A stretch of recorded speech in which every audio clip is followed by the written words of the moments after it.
జై శ్రీరామ్, హరే కృష్ణ. ఇవాళ మేము చాలా సంతోషకరమైన, సాహభరితమైనటువంటి, అద్భుతమైనటువంటి, ఆధ్యాత్మికమైనటువంటి కార్యక్రమంలో పాల్గొన్నాం. అది ఢిల్లీలో రామకృష్ణ ఆశ్రమంలో ఉన్నాం. ఈరోజు భారతీయ సంత్ మహాపరిషత్ చాలా అద్భుతమైనటువంటి కార్యక్రమాన్ని నడుస్తూ ఉంది. వందల మంది, వేల మంది సాధు మహాత్ములు ప్రపంచవ్యాప్తంగా వచ్చారు. వారిలో కొందరు కలవడం జరిగింది. వియత్నాం నుంచి, ఇటలీ నుంచి, శ్రీలంక నుంచి, ఎక్కడెక్కడి నుంచో వచ్చారు. దేశవ్యాప్తంగా ఎన్నో చోట్ల నుంచి వచ్చారు. ఇలాంటి వందల మంది సాధు మహాత్ములు ఎందరో ఇక్కడ పొద్దునుంచి ఎన్నో విషయాలు చెబుతూ ఉన్నారు. ముఖ్యంగా మన ధర్మాన్ని రక్షించుకోవడానికి మనం సమయం ఇవ్వాలి అనే విషయాన్ని చాలామంది సాధువులు చెప్పడం చాలా ఆనందంగా ఉంది. ముఖ్యంగా దక్షిణాది వైపు మత మార్పులు చాలా జరుగుతున్నాయి.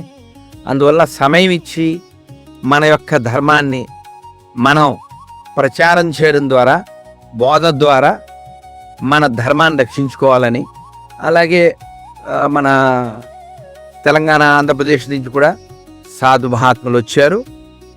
ఇప్పుడు ఉండేటువంటి పరిస్థితుల్లో ఇందాక కమలానంద స్వామిని చెప్పారు, బెంగాల్లో ఒక మార్పు వచ్చింది. ఆ మార్పు దేశంలో చాలా చోట్ల వచ్చింది. ఇంకా కొన్ని చోట్ల బాకీ ఉండిపోయింది. తమిళనాడు లాంటి చోట కూడా అది రావాలి అని చెప్పారు, కోరుకున్నారు. కాబట్టి మన దేశాన్ని మనం రక్షించుకోవాలి.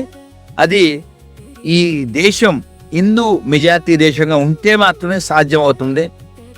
మనలో ఇంకొక ఆనందకరమైన విషయం, ఒక సాధు మహాత్తు ఎవరో, వారి పేరు తెలీదు, వారు చెప్పిన గొప్ప మాట ఏమిటంటే, అన్ని మతాలు సమానం అనేది పచ్చాబద్ధం, దాని నుంచి మనం బయటపడాలి అని చెప్పారు.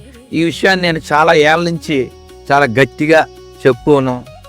ఇలాగా ఎన్నో విషయాలు సాధు మహాత్ములు చర్చించడం ద్వారా ఈ అఖిల భారతీయ మహా సంత్ పరిషత్తు ద్వారా ఎందరికో చేరుతుంది. తద్వారా ముఖ్యంగా మత మార్పిళ్ళు, గోవధ నుంచి దేశాన్ని రక్షించుకోవచ్చు. ఇటువంటి కార్యక్రమాలు అయితే అక్కడ చెప్పిన వక్తల్లో ఒకరు ఏం చెప్పారంటే, ఇది ఇంతకుముందు బెంగళూరులో జరిగింది, ఇప్పుడు ఢిల్లీలో జరిగింది, ఇది ఇప్పుడు తర్వాత హైదరాబాద్లో జరగాలి, చెన్నైలో జరగాలి, ఇంకా అన్ని చోట్ల జరగాలన్నారు.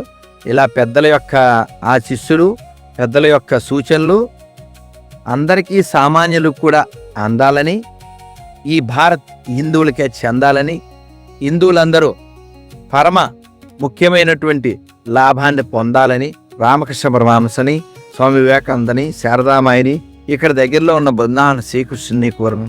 హరి ఓ.